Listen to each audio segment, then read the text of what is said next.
So, the minutes.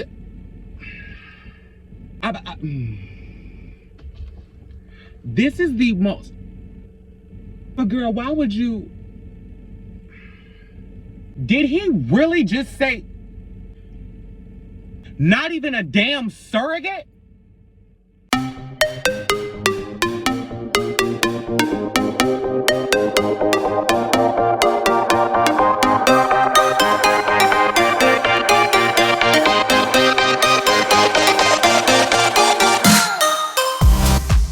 What's going on, everybody? Welcome to Pouring with Jordan. This is the channel where I run the YouTube streets, pour tea on a variety of subjects and shows, and then sweeten it with my opinions. I'm your host, JordenRanae, and I want to thank you for taking the time, taking the ride, and having a drink with me.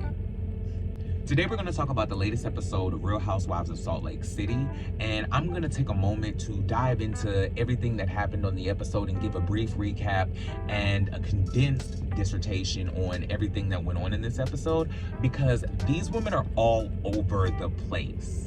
Do you hear me? They are all over the place. I don't understand. I am trying to figure out what this group of women is. Now, mind you, this group of women is extremely entertaining.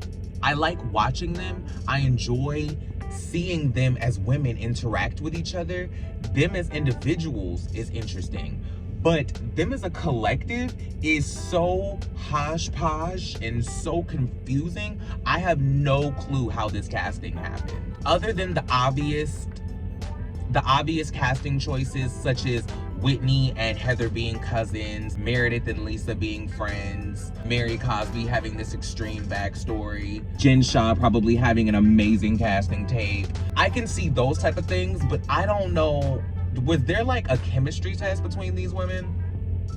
It seems like from episode 1 of season 1, they came in and got straight to fighting, right? And it was like, we didn't even take time for them to get to know each other, and it still feels like we're trying to get to know each other, but now they have built up wounds that are holding them back on top of the things that are going on now. So it's like, how do you cultivate a friendship when y'all already are coming into it basically with beef? You know what I'm saying? And I think that that's what's gonna hold Lisa Barlow and Whitney Rose back.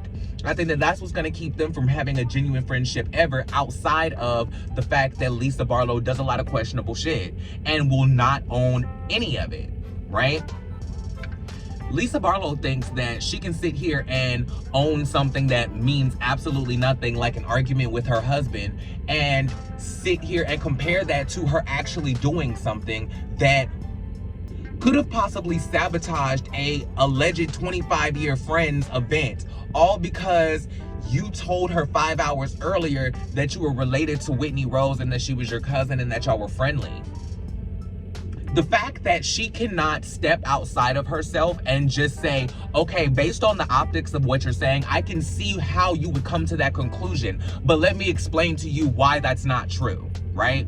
And then that would even be hard because there are blatant text messages saying, girl, like, we backed out of it because Lisa's assistant called and said that we need to do another party.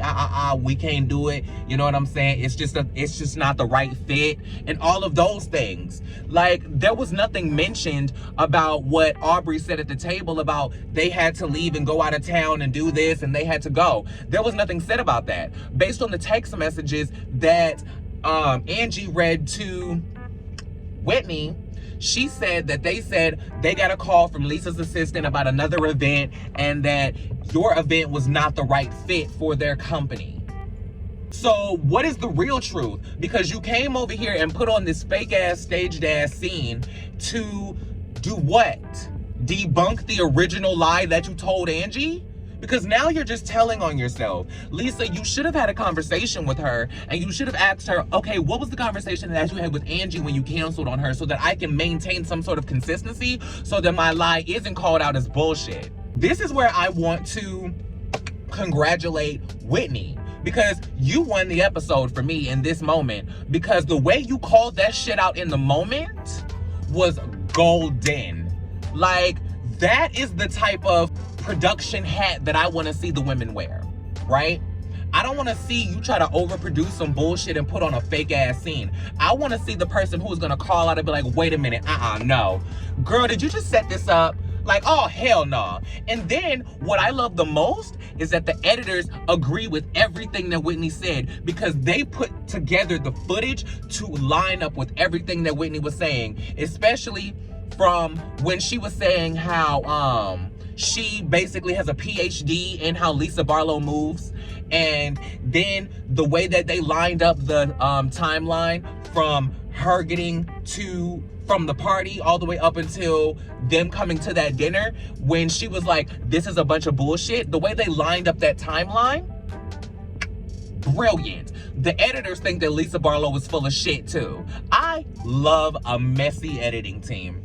I love a messy editing team that is willing to call out their cast members and not just let the shit rock.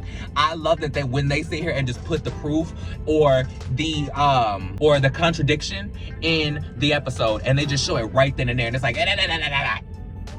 no, you're not gonna sit here and do that. I love Whitney for calling that out in the moment. I love that she sat there and was like, nope, we're not doing this, sis. No, ma'am. You are not going to sit here and just bring this girl over here. She's never met me. She's never met my husband. She's the owner of a professional establishment, and she's going to sit here and bring you a shot and start talking about somebody who I just happen to know and is my cousin, and talk about them negatively about an event that you know that we have beef about. Once again, Lisa, if you can't see how that looks shady, you are a complete narcissist. Well, I'm not going to call you a complete narcissist because I'm not going to diagnose you, but I am going to say that you have strong narcissistic tendencies. Straight up. Because that is, girl, that's crazy. Like, how do you not see how that makes you look? You don't see that?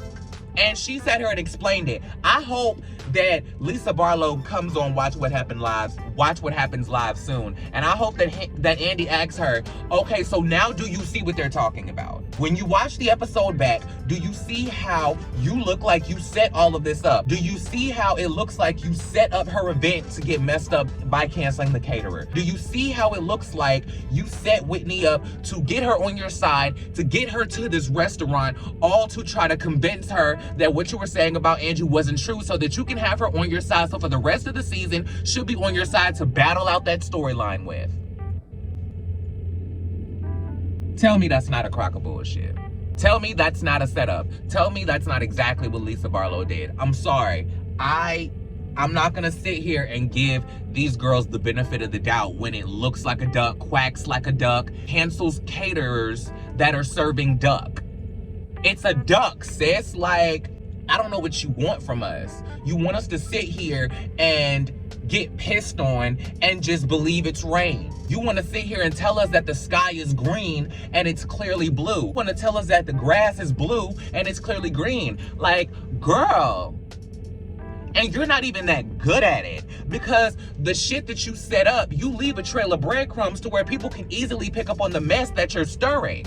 You need to figure this out, because you're trying to overproduce this show, and Whitney is on your ass every single step of the way. Like, girl, you need to just give it up, and you need to just figure out how you gonna authentically interact with these girls, because you trying to set up a bunch of bullshit with a girl that you had a disagreement with last season is not working for you, because it's only making you look like an ass. And I want to like you. I want to like all these girls because it's only their second season. But really, Bad Weather is turning it out. Whitney and Heather are delivering. And I don't know what else you would like. Girl, you want to call them bad weather because they're calling you out on your bullshit? Well, Whitney, get it together. Speaking of getting it together, I need to talk to Heather real quick. Girl, your daughter, I'm not saying she out here having sex. I'm saying that she knows a lot more than you think she does. She is not completely unfamiliar with the concept of sex. This girl has grown up in the age of the internet and in the age of social media. And she's younger than me. I grew up in the age of the internet and the start of social media. She grew up in the age of social media along with the internet. She knows a lot more than you think she does. Trust me. Like, think about all the, well, I'm not gonna tell you to think about all the things that you knew and you did when you were younger, because you wasn't with those shits, honey. You was saved for real, for real. Like, you was saved. I may have to stop talking about the Real Housewives of Salt Lake City, because I just said on the Real Housewives of Potomac reunion video that I don't want no smoke with the Lord, because you know that Giselle done joined the Clark sisters. Her life as a last lady didn't work out, so she trying to figure out her road to gospel freedom. Since she's, you know, staying in the shade, I guess she got to figure out how she gonna get into heaven somehow. The Clark sisters ain't gonna have that, Giselle. You need to give them their outfit back, and you need to get off their coattails. This ain't even that show. Anyway, Heather, I understand exactly where you're coming from, and your story is endearing. We love it. But I think you need to connect with your daughter where she is and let go of your feelings about holding her back. We understand, and she understands, that you were just doing the best you could, and you were just being the best mom that you could be, the best Mormon that you could be, right? So it's like, I can only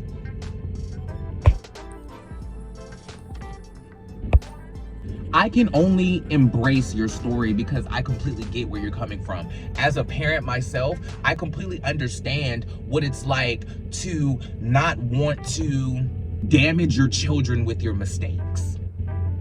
That is so relatable. As a parent, I can completely understand what it means to not want to damage your children with your own mistakes, and not want to inflict more trauma than your child is already gonna have naturally with your own mess, right? You don't want to give your children your baggage, and I completely understand that. But at the same time, your children may not even have time to worry about your baggage, because they're gonna have their own. They're gonna have their own life. They're gonna have their own experiences. They're gonna go through their own stuff.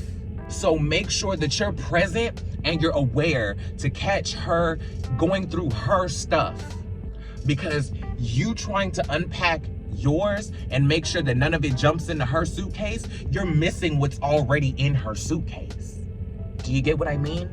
So just step back, pay attention, and connect with her where she is. Meet her where she is now, and just let her be who she is. Let go of you feeling like you ruined her. She's fine. She is fine. She is a normal, well-functioning young lady. She got into the dream school she wanted, along with a bunch of others, I'm sure. And she's beautiful. Like, she's fine. She's gonna be just fine, and she's gonna make her mistakes. She's gonna go through her experiences. She's gonna get her heart broken. She's gonna be happy. She's gonna have a lot of fun. She's gonna live her life. Just make sure that you're there and present for every step of the way, so that you won't miss it being caught up in your own bullshit. That, your baggage is what you need to unpack with a therapist, not on your daughter. You need to make sure that you unpack your baggage with a therapist, so that you're present to catch things that are going into her baggage, right? You may not be able to stop them, but you will be present enough to at least help her go through it, or at least help her unpack it, or deal with it, or help her carry it through the airport. I am really pushing this analogy as far as I can push it. I'm doing well with this. Long story short, Heather, just be there. Just be there, be aware, and be present. That's all I got for you.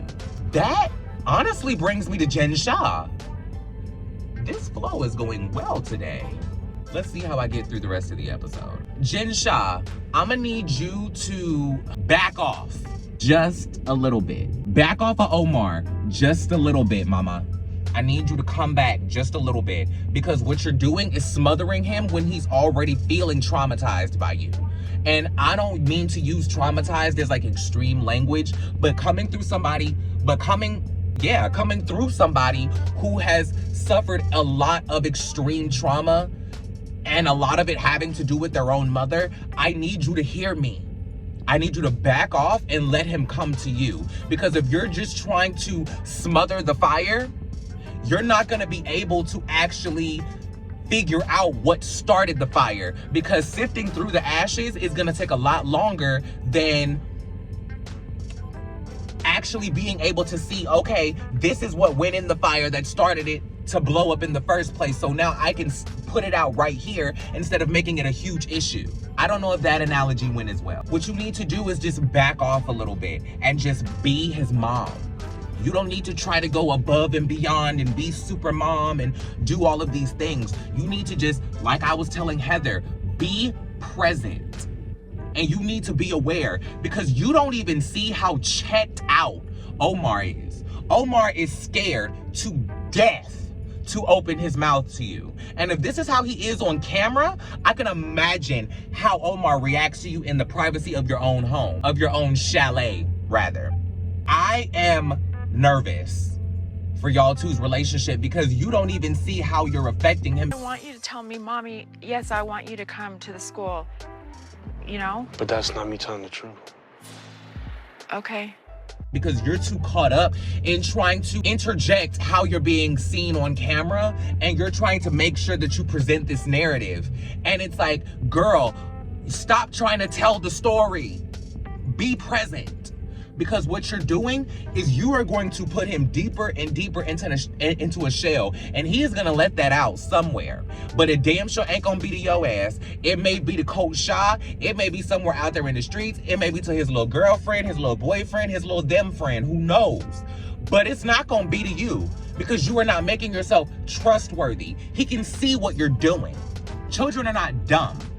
Children are very present. Kids say the darndest things, but they are also some of the most observant human beings that there is, because they see the truth without any filter or without any type of conditioning on what this could be. They see everything at face value for exactly what it is. And I'm not saying that he's a child. He's damn near grown. What I'm saying is that he is still young enough to be impressionable on the things that you're doing, but still be aware enough to recognize that you're not being as genuine as you could be.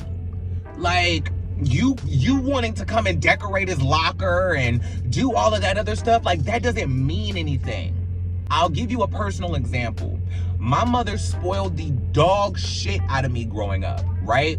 My stepfather used to brag about this all the time to me when he was trying to make a point about what a little bad shit I was. You know, your mother spoils you at Christmas time and you have presents all out of the door and this, that, and the third, And I used to say it all the time, like, my mother got me every type of Converse, South Pole, G-Unit, FUBU, academics, Jinko, all of those things. She got me all the things of the things. What she didn't give me was her time.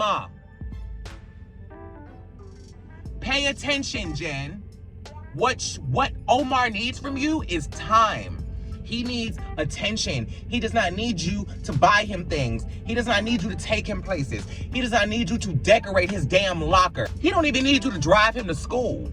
But what he needs you to do is be present when he needs you and create a safe space for him to feel comfortable enough to come to you when he does need to come to you. That is what you need to be focused on. This is so blatantly in your face. I don't know if the fillers in your face are now creating cataracts over your eyes, or if they're leaking into your brain and fucking with your perception, but you really need to pay attention. I'm sorry, you guys. I get really passionate when it comes to affecting children and seeing children that clearly have trauma. I am one of those children that grew up with a lot of trauma, and I see the signs. That boy is not cool being around you. Like, he can't talk to you, and he's not going to talk to you. If he is acting like that on camera, I can imagine how reserved he is when there are not cameras around. He's trying to be present because there's a camera around. Do you get what I mean? Like, imagine when he doesn't have to do all of that. He is probably scared to death of her. The way that he acts, she must have put them through hell in that chalet. Oh my God. I'm gonna pray for y'all. For real talk. Like, I'm really gonna I'm really gonna talk to somebody for y'all. And I hope y'all talk to somebody. I hope Jen gets in therapy for herself, and I hope that she gets therapy for Omar for himself, and I hope that they go into therapy together. Like, I know she got a I know she has a lot of legal bills right now and she may not be able to spring for it, but Coach Shaw, this is where you need to step up, because you already gonna have to take a couple of seasons off to be at home with these kids when she go to prison. And you probably need a therapist for your ass too, because we have no clue what Coach Shaw is going through. Hanging out with them boys and he having a good old time and laughing, and who knows how he really feels, honey. Speaking of the boys' day, I appreciate that the men got together and they are trying to not let the men of New Jersey outshine their ass. But does anybody else feel like they don't really know each other? Does anybody else feel like they don't really hang out like that outside of the show? Because when they were talking about it's been a while since we hung out, or like something since the last time we hung out, and it was like that little awkward pause. Like, when was the last time we hung out? Like, what do you mean? Like, they don't really hang out with each other. So I think that they're attempting to do that. Or if they do, they're really awkward on camera and they're still trying to figure it out. So they're still trying to figure out how to be on camera without just being like a side character for their wives and just being a face. Now they actually have to be present in the moment and do stuff. So I think that they're trying to figure out how to not be awkward, or trying to figure out what they can and can't say when they're on camera, right? Not breaking the fourth wall and all of that. That is fun. I want to see that progress and I want to see that grow. Since we're talking about the husbands, For 3 years. Oh, wait, excuse me. I'm gonna jump right on to Jenny real quick, and then I'm gonna go to Mary, because we need to talk about the husbands. I forgot what Jenny's husband's name is, but it really don't even matter, because I'm getting ready to lay his ass out and I'm getting ready to cuss your motherfucking ass clean out. I'm getting ready to wear you thin. Do you hear me? You are a selfish SOB. Do you hear me? I cannot believe. And listen, the man is fine. I'm not gonna take away from that man being attractive. He is sexy boots. But you are a selfish, evil, arrogant SOB. And while I can understand that you were the person who actually went through the C-section of delivering the baby and watching it pass and do all of that, I feel for you. Trust me, I feel for you. And I am going to tell Jenny that she needs to be a little bit understanding of that as well. But I need to start with you, because you have a lot more understanding to do. Escape needs to come and sing the song to you personally. You, wow. Now look, the fact that you just brought that up to her on camera in the other episode, okay, we let you get away with that because it was, you know, y'all first couple of scenes. They were probably like, give us something. And he probably has been thinking about it. So he probably thought, okay, well, this will be good for her. You know, I wanted their kids. I've heard people say that they thought he was joking, right? Her reaction the entire time, every time he brings up having more kids, she immediately becomes so uncomfortable. It is so hard to watch her listen to him talk about it, because she, like, her body went through hell. This is so hard to talk about because both of them went through extremely traumatizing experiences. So there has to be a level of understanding for both people. But the fact that you could even suggest a damn surrogate,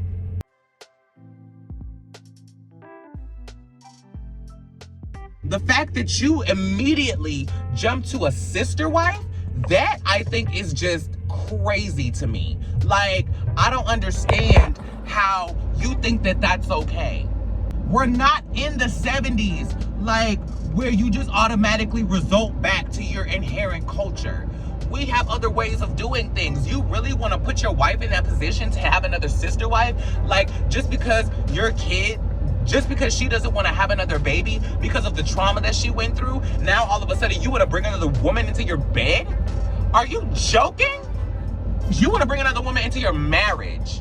We need to have some understanding about this, because I need to know if this is something that y'all have already had a conversation about. Is this something that she's already okay with? And what I'm talking about is the whole sister-wife conversation. Like, is this something y'all have had a conversation about? Because you were way too comfortable bringing this up on camera just all willy-nilly. This was something you were way too cool just throwing out there on the table. Like, it sounded like something you were bringing up again. Like, you were bringing it back up to like, well, what about this then? Do you know what I mean? Like, you didn't even consider a surrogate. Does anybody else see how incredibly offensive this is? Or am I just tripping? Like, and I can understand that Jenny is understandable to what her husband is going through. She spoke to that. She spoke to the trauma that he went through of like actually being there with the entire situation. Do you know what I mean? But that doesn't change the situation. Like, y'all need to come to some sort of common ground. And there really isn't a lot of common ground to come to, because if Jenny was willing to have another baby, let me put it like this. If Jenny was willing to raise another baby, then we could have a conversation about surrogacy. Then we could talk about going and adopting. But like, Jenny don't even want to raise another baby. Excuse me. She don't even want to have another baby. Like, she don't want to raise another baby. It's not that she wants to just not give birth. She doesn't want to raise another child. Period. Y'all need to figure out another way to be happy. You need to find another hobby, or you need to find a way to convince her that having another baby is okay. And I don't know how manipulating free will is going to get you cool points, but like Kathy Hilton says, if you push and push and push me, she'll eventually say yes. So maybe Jenny is the same way. Who knows? Persistence may be key and patience may be a virtue. So I'ma just pray for y'all too, because I don't know what the hell y'all need either. There is really no middle ground for y'all to have, because you are in a position, husband, whose name I can't remember, you are in a position where you have room to fluctuate and you have room to bend and compromise. She is at a hard stop. She's like, not only do I not want to have another child, I don't want to raise one. I don't know how y'all gonna figure that out. So we just gonna move on to Mary Cosby. I want to commend you. I want to commend you for coming out of that closet with a bang. Mary Cosby showed up to work this season. And I think that she is in a place where she's comfortable. And it has nothing to do with the show. Well, I'll put it like this. The show and the position that she has on the show and the money that she's making from the show is putting her in a position to be comfortable enough to express how unhappy she has been this entire time. She alluded to it last season, but this season she is going all in and the floodgates have opened. I agree with everything that Mary Cosby is saying and everything that Mary Cosby is showing. We saw it all last season. We saw how uncomfortable she was in her marriage. We saw how uncomfortable she was in her situation all last season. Now we're just seeing her confirm everything that we thought. She never wanted to be with that man, and she did what she thought she had to do. And all of these years, she's kind of dealt with it and put on a smiling face because she's gotten what she's gotten out of it and she's reaped the benefits. But now the benefits are not enough and she's tired. She's tired. And for the longest time, she's had their son, Robert Jr., to kind of distract everything. Their whole life was built around this child.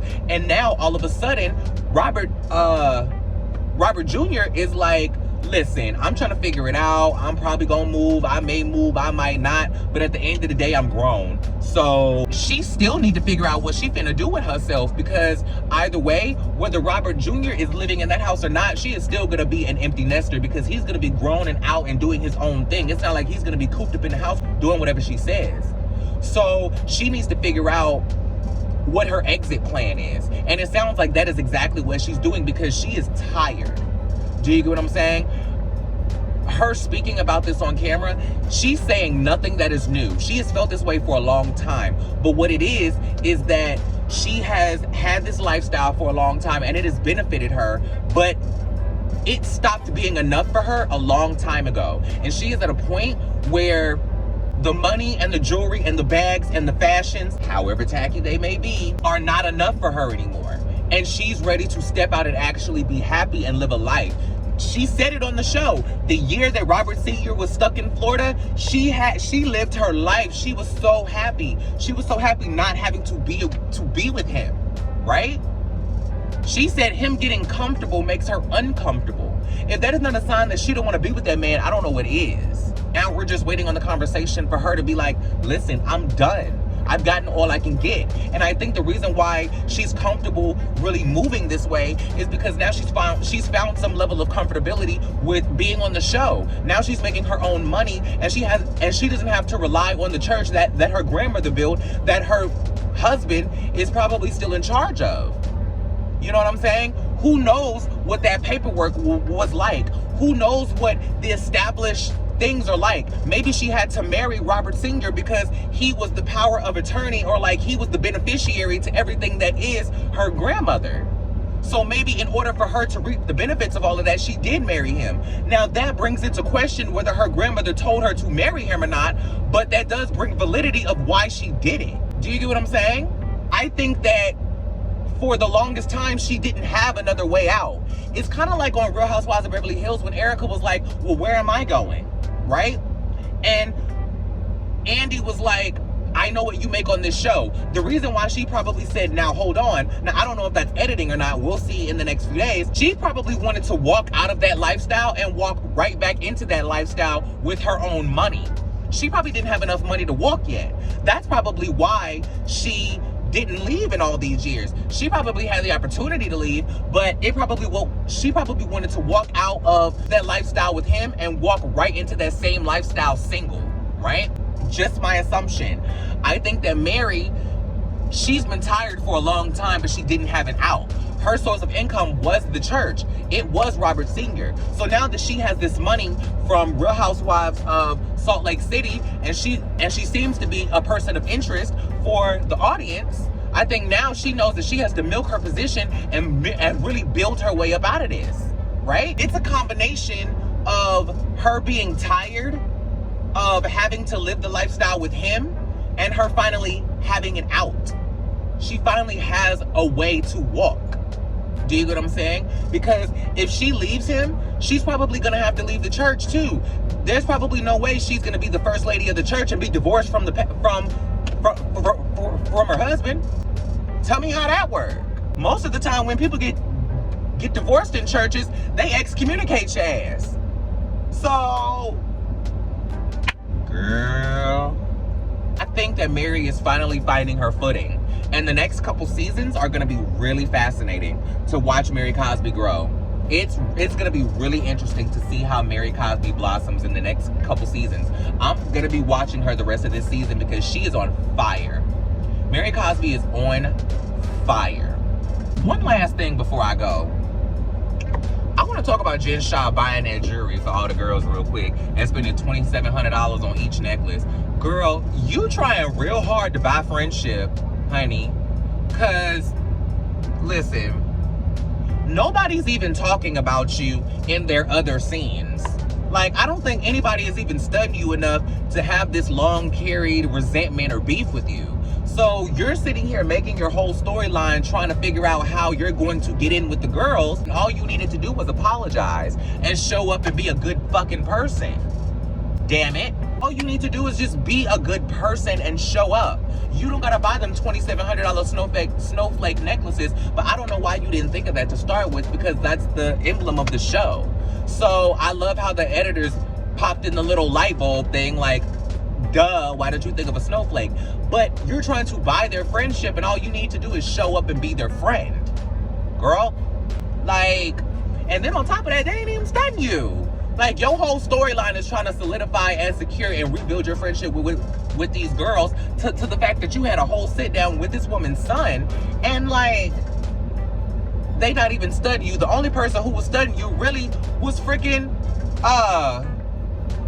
Meredith. Now, I will say that the little scene of Jenny, Mary, and Whitney trying to jump over the banister just to avoid walking past Jen was funny as hell. Mary Cosby saying, it would probably take less energy to climb over that banister than it would to walk by Jen. That was a cold ass line to me. Mary is on fire. I keep saying it.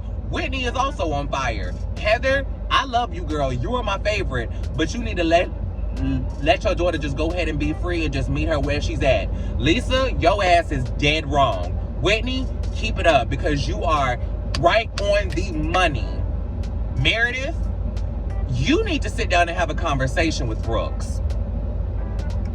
I need you to sit down and have a real conversation with Brooks and really have an explorative conversation about himself, about why he is so unafraid to explore his sexuality. Because he is so close to you, but yet he is so afraid to express his sexuality to you. I'm trying to figure out what safe space is lacking within your relationship that you can't figure this out, or that he is not comfortable even exploring this, let alone talking to you about it. Okay? That's what you need to be doing. Instead of worrying about what Jen, her social media manager, whoever is tweeting, liking, whatever would have you, you need to be worried about why your son is too scared to talk to you about if he's gay or not, or whatever he is. Okay? Because that is a problem. You're borderlining on Omar territory. Because that is where your focus needs to be. Why is your son scared to talk to you? It has nothing to do with what Jen Shah is liking or tweeting. What it has to do with is why your son is so afraid to explore his sexuality. Whatever it is. I don't give a damn if he's gay or not. It doesn't matter. My opinion of that doesn't matter. But at the end of the day, we need to talk about why he is afraid to explore it and why he's so uncomfortable talking about it and why that is something that y'all aren't talking about if y'all are so close. If y'all can talk about everything else, why can't he talk about that? If it's such a source of contention for him, if he's so uncomfortable, if it draws him so much pain, why can't he talk to you about it? The person he's allegedly so close to, the person that he came home from college to come and be with you by your side to go on the journey of being on the show with, why is that the one thing that y'all cannot seem to figure out together? That is what your real questions are. So, on that note, I'm gonna go ahead and close because I don't have anything else to say, and I gotta go ahead and finish watching The Real Housewives of Potomac so that I can bring you a recap on that. So, thank you guys for taking the time, taking the ride, having the drink with me. I hope that I poured all the right tea that you guys were looking for on this episode of Real Housewives of Salt Lake City, and I hope that my opinion sweetened the hell out of it for you. So make sure you guys like, share, and subscribe to me. Make sure you guys like, share, and subscribe to Up and Adam, Down with Jason, Kempire. Make sure you like, share, and subscribe to Judgy Justice, and make sure you tune into Hot Messy Topics every weekday, Monday through Friday at 6 o'clock Eastern time. I was about to say 5 o'clock because that's what time it is for me because I'm on Central. But yeah, I'll see you guys around. Peace.